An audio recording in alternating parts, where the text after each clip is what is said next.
C'est une vérité qui dérange, mais de millions d'enfants en Afrique souffrent de famine. En effet, les communautés d'Afrique sont confrontées à la crise alimentaire la plus grave depuis 40 ans, aggravée par la crise climatique, la pandémie de Covid-19 et de nombreux épisodes de conflits armés. Environ 280 millions de personnes souffrent de faim chronique sur le continent, soit environ 20% de la population. 45% des décès d'enfants en Afrique sont liés à la sous-alimentation. Le retard de croissance, un indicateur de malnutrition chronique, touche 10% des enfants africains et la malnutrition, dans les 1000 premiers jours de vie d'un enfant, de sa conception à l'âge de 2 ans, peut avoir des effets graves et durables sur le développement physique et cognitif de l'enfant. L'indice de la faim dans le monde 2022 indique que 35 pays d'Afrique ont des niveaux de faim graves ou alarmants, soit une augmentation de 20% par rapport à 2020. La population d'Afrique devrait atteindre 2,5 milliards d'habitants en 2050. En l'absence d'une intervention d'urgence, nous pourrions faire face à 1 milliard d'enfants sous-nourris, mal nourris ou souffrant de la faim sur le continent d'ici 2050 sans perspective de faim. African Child Policy Forum estime qu'il est essentiel de dénoncer les atteintes discriminatoires aux droits des enfants à une alimentation et à une nutrition adéquate, ce qui non seulement met leur vie en danger, mais porte également atteinte à une multitude d'autres droits. Compte tenu des ressources disponibles en abondance en Afrique, cette situation est tout simplement inexcusable. C'est pourquoi nous avons demandé à une équipe de chercheurs et de vidéojournalistes d'étudier la situation sur le terrain. Maxwell Mumba est un militant zambien de l'alimentation et de la nutrition et un leader de la jeunesse qui travaille avec Civil Society Organization Scaling Up Nutrition ou CSO San Alliance. Il rejoint l'équipe média pour commencer l'enquête dans sa ville natale de Lusaka. We have just been in the market, looking at the local indigenous foods that we have seen. There's a lot of diverse food in there, but access to it is a problem. Not everyone can afford to buy the nutritious food that we've seen. So a lot of children are experiencing hunger. So this is the situation on the ground. Malgré les riches gisements de cuivre et de cobalt de la Zambie, près de 50% de la population vit en dessous du seuil de pauvreté et 48% des Zambiens ne parviennent pas à satisfaire leurs besoins caloriques minimums. Cela signifie que 35% des enfants âgés de 6 à 59 mois souffrent d'un retard de croissance et 4,2% sont atteints d'émaciation. Dans les bureaux de CSO San Alliance, l'équipe rencontre Matthews Muru, le coordinateur national qui préside également la Commission nationale pour l'alimentation et la nutrition. Zambia is ranked 108th of the Global Hunger Index. So in your view, why is this happening and what are your insights? So in Zambia, we have a food security crisis. We have children that actually die as a result of the challenges of food insecurity. The food system in Zambia has not really worked to the advantage of the people. So we have a situation where, you have subsidy programs from our government giving farming inputs. So over 1 million smallholder farmers are receiving maize seeds and fertilizer. And then on the market side, you have the Food Reserve Agency that will come and buy just 3 crops from farmers. So my entire community, if I'm a farmer there, will be forced or conditioned to produce maize.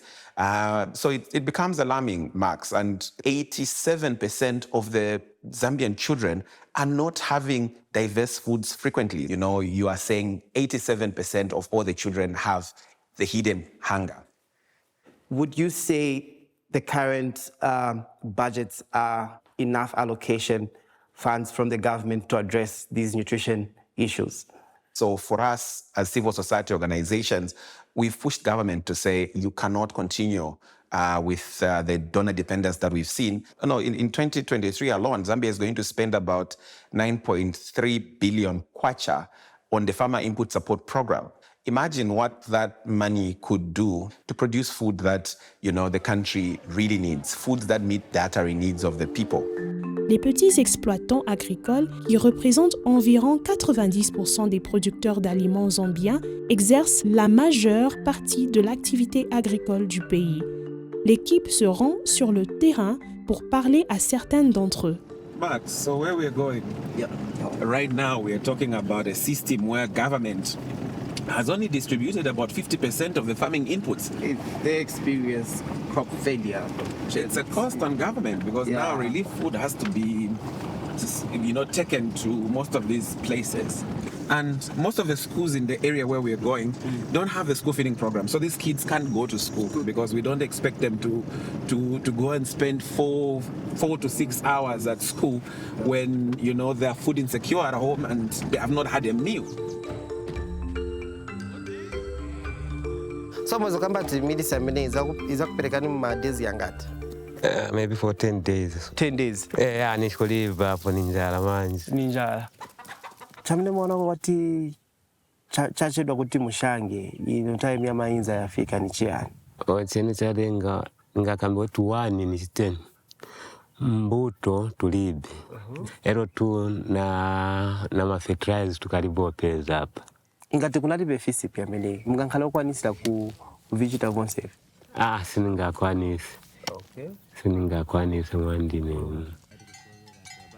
Nilina bana 3. Manje mameti machita kuno, timachita chabe kulima mukalima ndiye mameti mapeza vakudya monga maporeji na nsima. Okay. So imwe pano panyumba pamene mulili vana vanu mona kwati vamankhana yo balanced diet ija? Palibe. Chifukwa? Kai vindu nivokosa apa. Vokosa hivi? Okay. So vamakupunsani konpankhani ya vokudya na musungira vana simwa mene? Vamapunzisa. So manje vimaperevera cha? Kai upeza vakupunzisa manje kuti ugule chija kulibe ndrama za sova.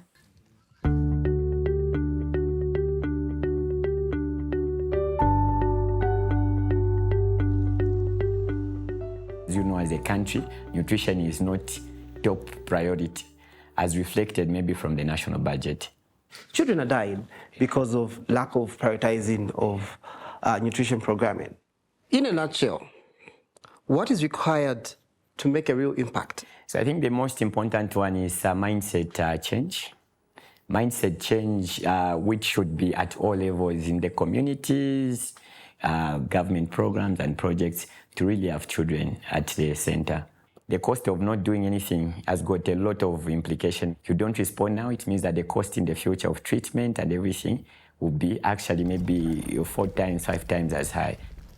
Pour approfondir l'enquête, l'équipe prépare son départ pour le prochain pays, le Libéria. My expectations for Liberia, it is to see how the access to food is, how affordable the food is, and how the hunger situation is. Mostly importantly, how children are prioritized in terms of child hunger. Le Libéria pose d'autres problèmes. Le pays souffre d'insécurité alimentaire depuis des décennies du fait de conflits violents et de la guerre civile, de l'extrême pauvreté, des pandémies, y compris Ebola et Covid-19, et des facteurs de stress climatique. En 2017, 32% de la population du pays, 4,2 millions de personnes au total, souffraient d'insécurité alimentaire chronique, modérée voire grave. Le Libéria se classe actuellement au 113e rang de l'indice de la faim dans le monde. Chez les enfants de moins de 5 ans, 30% souffrent de retard de croissance et 3,4% d'émaciation. We're heading to Defense with Children in Monrovia here in Liberia, and I'm excited to meet the team, which is Hostiness. Liberia is engulfed with the crisis of food insecurity. We import food, more food that we're supposed to grow in Liberia, despite Liberia is green, despite we have the vegetation to produce more food, the population is in our favor. What is the effect of this hunger situation? You find out that the vulnerable children become the more affected ones. In my project community, you find out that more children, some of them live on water. If you are very poor, you cannot buy fish, you cannot buy most of the condiments when it comes to feeding of children. We are depending on the extractive industries. And the extractive industry is not much sustainable. What is more sustainable is the agriculture sector. About 75 to 80% of what we eat are imported. our farming method is subsistence, and as such, we are not able to produce to feed ourselves even for the next 6 to 7 months. Mechanization, irrigations, these are major problems because agricultural food production, once you have irrigation systems set up and you have machineries to work with, eventually you will have to produce more.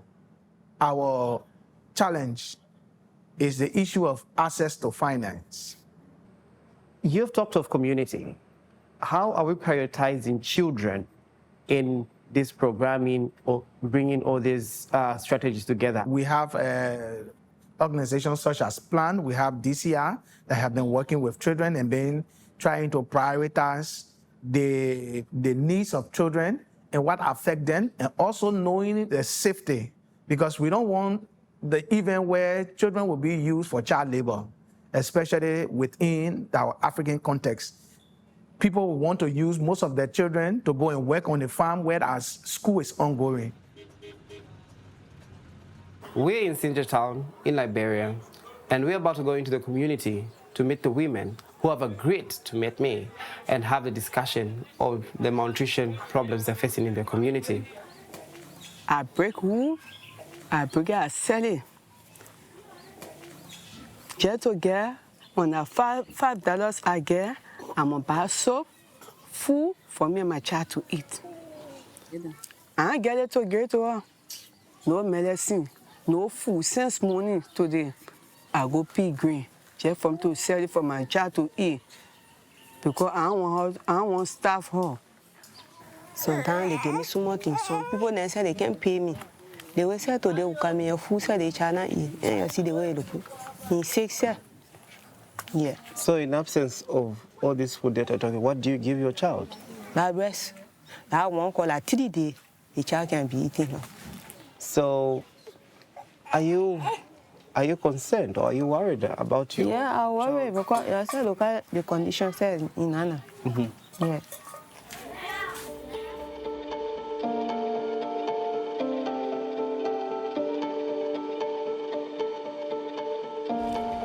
When you look at our mothers in a rural area, most of them, cannot afford feeding their babies, the right way.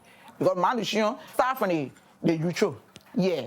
So the mother need to prepare the child well before it can comes up, before the child comes and the child, have low weight, it's a problem.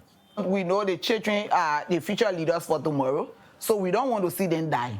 Because the more a child has malnutrition, they stand a chance of dying. Also, we have a lot of teenage pregnancy in this area, child marriage, and these children don't have their own right. The moment they give you all into marriage, you have to get pregnant. After a few days in Liberia, poverty has been #1 contributing factor in relation to child hunger. I have seen it for myself. As we drive into these communities in Liberia, there's so much vegetation, but people in these communities, women, have called upon to be given the skills to do their own farming because this will improve the food security situation at household level. Le Mali est un pays qui a connu des difficultés semblables à celles du Libéria, mais avec des facteurs climatiques différents. Le Mali traverse une période d'instabilité et de conflit depuis 2012 et près de 70% de la population vit aujourd'hui en situation de pauvreté multidimensionnelle. Le Mali occupe la 93e place de l'indice de la faim dans le monde. 22% des enfants de moins de 5 ans présentent un retard de croissance avec un taux de mortalité infantile supérieur à 9%. Les 2/3 du territoire sont désertiques ou semi-désertiques avec des longues périodes de sécheresse. La pauvreté qui en résulte a provoqué une crise humanitaire. Environ 250 000 personnes déplacées à l'intérieur du pays juste en 2021. Des centaines de ces familles ont migré vers le camp de personnes déplacées de Faladier à la périphérie de Bamako. Le Mali, vraiment aujourd'hui, Mali c'est la fin. Mais je connais pour moi aussi 413 familles. Et là, il y a beaucoup d'enfants.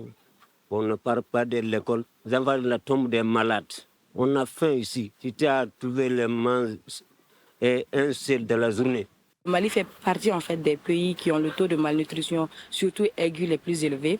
Et donc, et la malnutrition n'est pas que de ne pas juste manger, c'est aussi souvent de trop manger ou de juste pas manger sainement. Que le pays vit depuis 2012, c'est un pays qui est en crise et un pays qui est mis à mal par le terrorisme, par les calamités naturelles, par la corruption et aussi par tout ce qui est la pauvreté et la misère. Cela peut expliquer la faim dans le pays. Il y avait beaucoup de difficultés, comme manque de nourriture, manque de logement. On voulait juste que vous nous aidez pour qu'on puisse prendre le soin des petits-enfants. C'est pas facile pour eux. Manque de nourriture. Vraiment, on a besoin. Ici, là, chaque année, 10, 12, 15 enfants vont mourir ici. Vraiment, ça c'est grave, quoi. Mohamedou Lamine Sissé, président du Africa-Wide Movement for Children, explique l'impact de ces déplacements de population sur les familles. Aujourd'hui, nous assistons au déplacement massif des familles avec leurs enfants. Des familles qui restent tout derrière eux, qui ont abandonné culture, nourriture et bétail. Forcément, ces phénomènes conduisent à une famine aggravée, surtout impactant d'une façon négative les enfants et leur santé. Et quand il y a la faim, on ne peut pas produire. Quand on a faim, on ne peut pas aller à l'école. Quand on a faim, on n'est pas en bonne santé. Si tu as faim, tu ne comprends pas. Si tu as faim, tu ne vois pas. Donc si tu n'es pas trouvé des manches, tu n'as rien.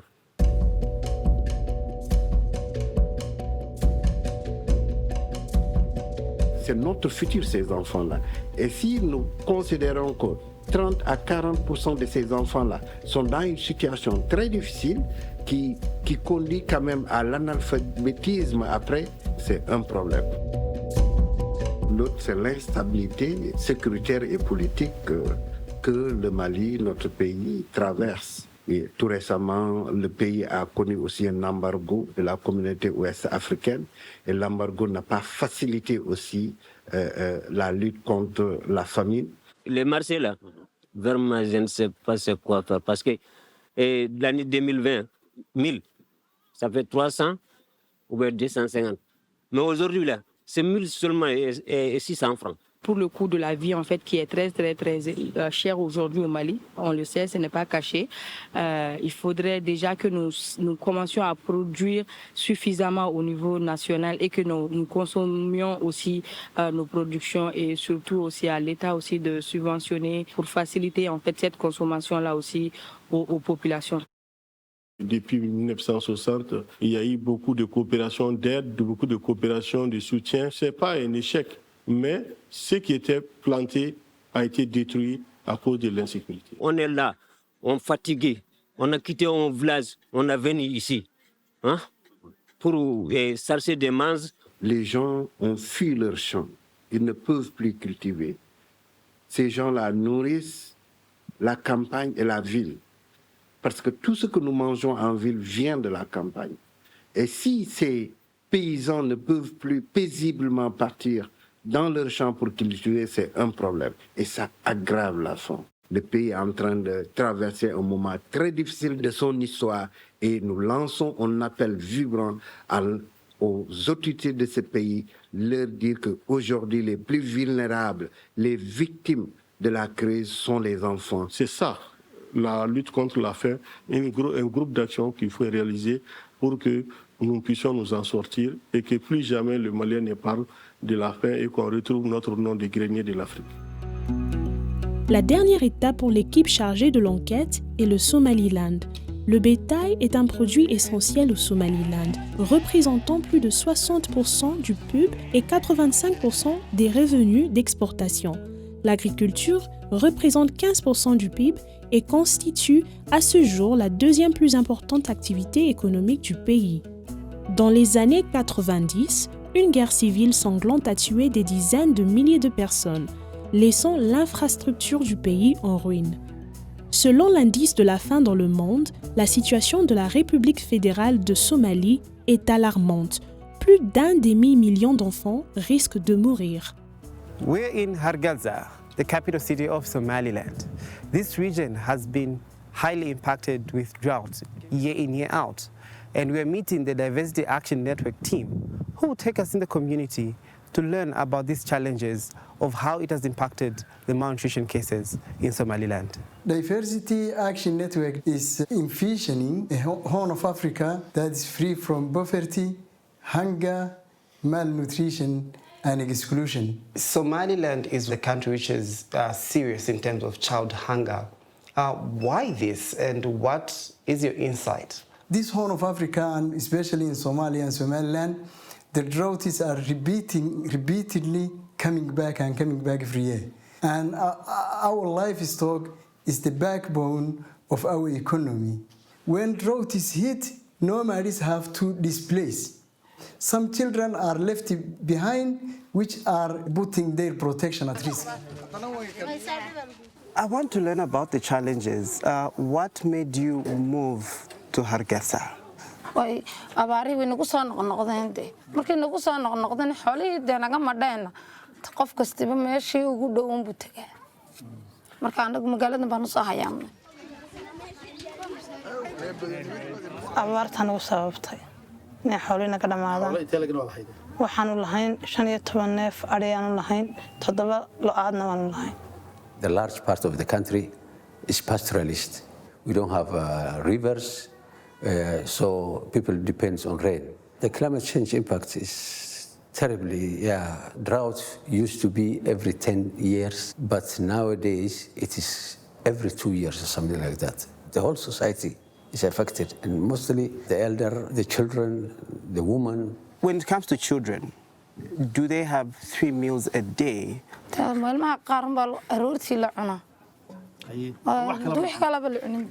كبو سيد horta wax nooga soo heeladay waxaan leenmadiina macal waa la soo iibsadaa cadag lama soo qornay marma roobku doo kala marmar baa la helin baa la iibinayo anan jirin baa subax quraac ma karsano bariiskaan baa la cunayaa in aan cashan uga dhigayaa habeenkii quraac ma karsano imka waan kariyo u yaala quraac ma cunin wali qadadina ma cunin waa ka kan u yaala.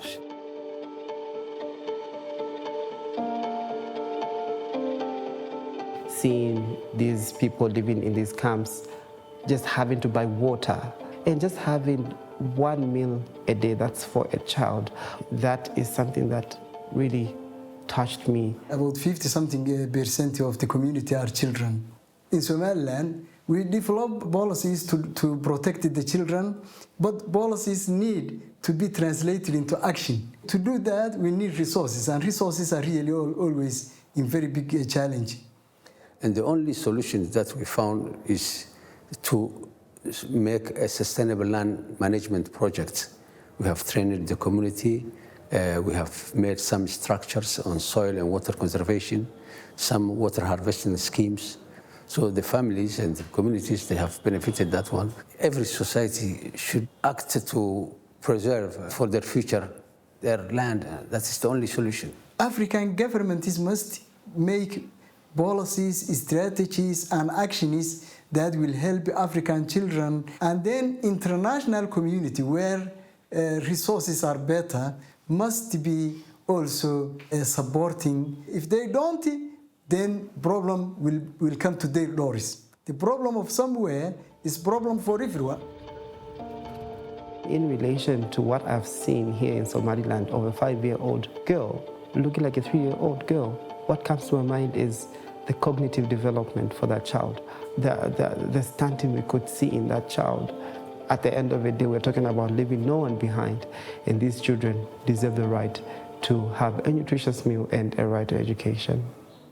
Le temps presse, des enfants meurent chaque jour et le problème de la faim chez les enfants en Afrique est sur une trajectoire qui risque de devenir irréversible si nous n'agissons pas maintenant. Nous exhortons les gouvernements de s'acquitter au moins de 3 tâches. Premièrement, faire en sorte que l'accès des enfants à la nourriture soit une obligation constitutionnelle et juridique. Deuxièmement, permettre un accès universel à la nourriture pour tous les enfants. Troisièmement, mettre en place des filets de sécurité sociale, y compris des programmes de repas scolaires. Et nous demandons à la communauté internationale de s'impliquer fortement pour permettre au continent de se redresser, d'autant plus que les chocs climatiques qui nous touchent tant relèvent de notre responsabilité commune. Nous connaissons les enjeux. Reste à savoir qui aura le courage, la volonté politique et la force morale de les relever.